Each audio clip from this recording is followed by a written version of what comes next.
ప్రియమైన సహోదరి సహోదరులకు ప్రభు పేట వందనాలు శుభములు తెలియజేస్తున్నాను. మీ అందరు బాగున్నారా?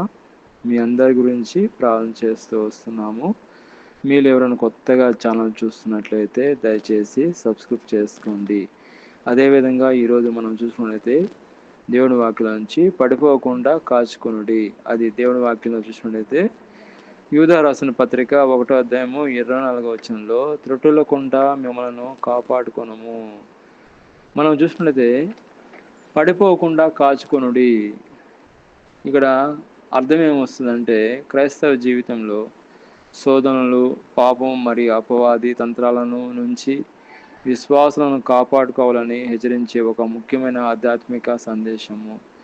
పాపపు ఆలోచనలు లేదా దుష్ట ప్రభావముల వైపు పడిపోకుండా ప్రార్థన మరియు దేవుని వాక్యంతో ఆత్మీయంగా జాగ్రత్తగా ఉండాలని ఇది బోధిస్తుంది. కాబట్టి మనం చూసినట్లయితే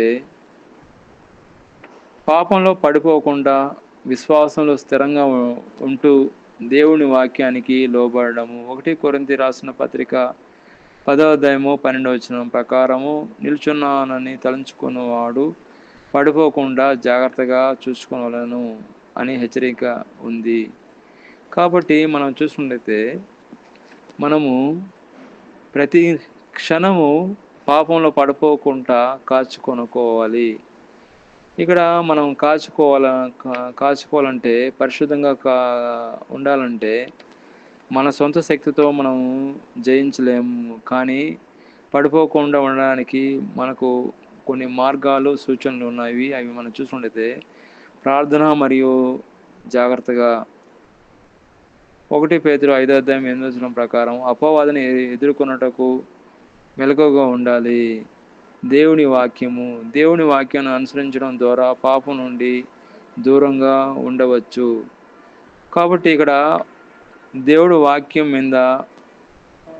వాక్యానుసారంగా అనుసరించడం వల్ల మనకు పాపం నుంచి దూరంగా ఉండొచ్చు. ఉదాహరణ చూసినట్లయితే దావీదు మహారాజు, ఆయన అన్ని వాక్యం అంతా తెలుసు, కానీ ఒకరోజు అనుకోని రీతిగా మిది మీద వెళ్ళినప్పుడు ఒక స్త్రీ చూసి పాపంలో పడిపోయినట్లు మనం చూస్తున్నాము.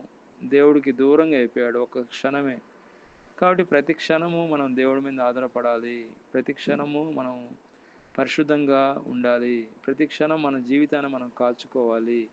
ప్రతి క్షణము మనము దేవుడి మీద ఆధారపడాలి. దేవుడి వాక్యం మీద ఆధారపడాలి.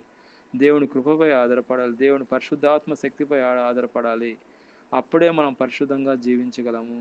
దేవుని కృప మన సొంత శక్తి కంటే దేవుని కృప మనల్ని పాపం నుంచి కాపాడుతుంది. కాబట్టి మనం పరిశుద్ధంగా జీవించాలంటే ఇవన్నీ కూడా వర్తిస్తాయండి.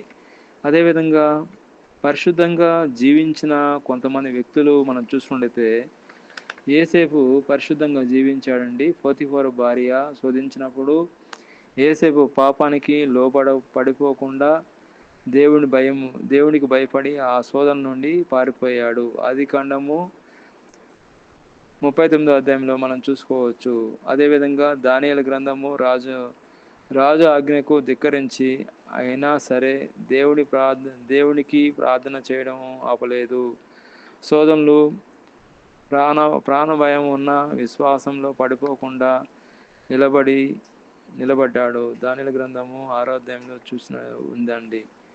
అదేవిధంగా షద్రక్ మేషక్ అబేద్నెగో వాళ్ళు బంగారు ప్రతిమకు నమస్కరించమని రాజు ఆజ్ఞాపించినా సరే వాళ్ళు నమస్కరించలేదు. దేవుడికి భయపడున్నారు.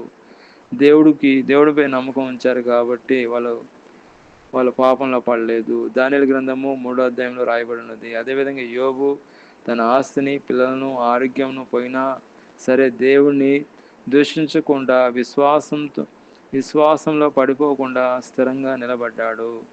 యోబు గ్రంథం 1వ అధ్యాయంలో రాయబడినది. అదేవిధంగా యేసుక్రీస్తు ప్రభు ఎప్పుడు కూడా తండ్రి చిత్తము నెరవేర్చడంలో నిమగ్నంలో ఉన్నవాడు. కాబట్టి పరిశుద్ధంగా జీవించిన వారు కొంతమంది మనం చూస్తున్నామండి. యేసు ప్రభు వల్లే మనం కూడా పరిశుద్ధంగా జీవించాలి. ప్రతి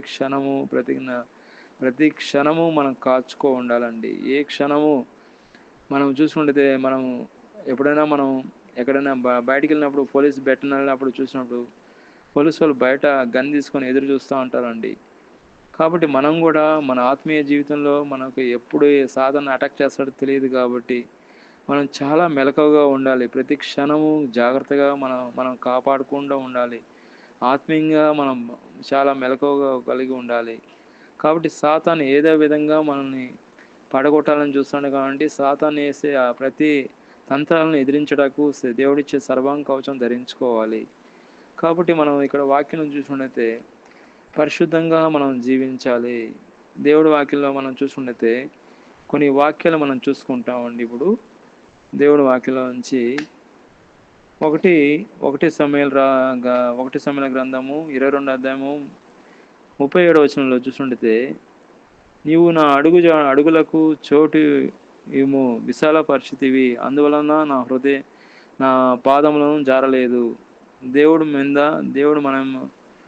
దేవుడు మన మీద అడుగులను స్థిరపరుస్తాడు. కాబట్టి కీర్తన గ్రంథము 121 కీర్తన 3వ వచనంలో, ఆయన నీ పాదము తొట్టిన నీడు, నేను కాపాడువాడు కునకడును నిద్రపోడు. పడిపోకుండా కాపాడే దేవుడు అంటే దేవుడే అండి.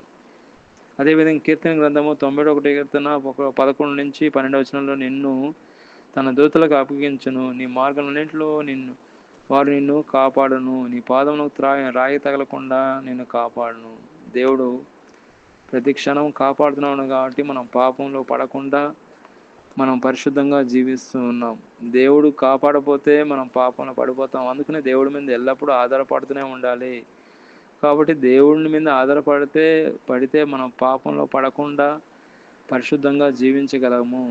పడిపోకుండా మనల్ని పరిశుద్ధంగా జీవించే శక్తిని దేవుడే మనకి ఇస్తాడు. కాబట్టి మనము చూసుకున్నట్లయితే యూదా రాసిన పత్రిక 1వ అధ్యాయం 24వ వచనంలో, త్రొట్టిల్లకుండా మిమ్మల్ని కాపాడుటకును తన మహిమ ఎదుట ఆనందంతో మిమ్మల్ని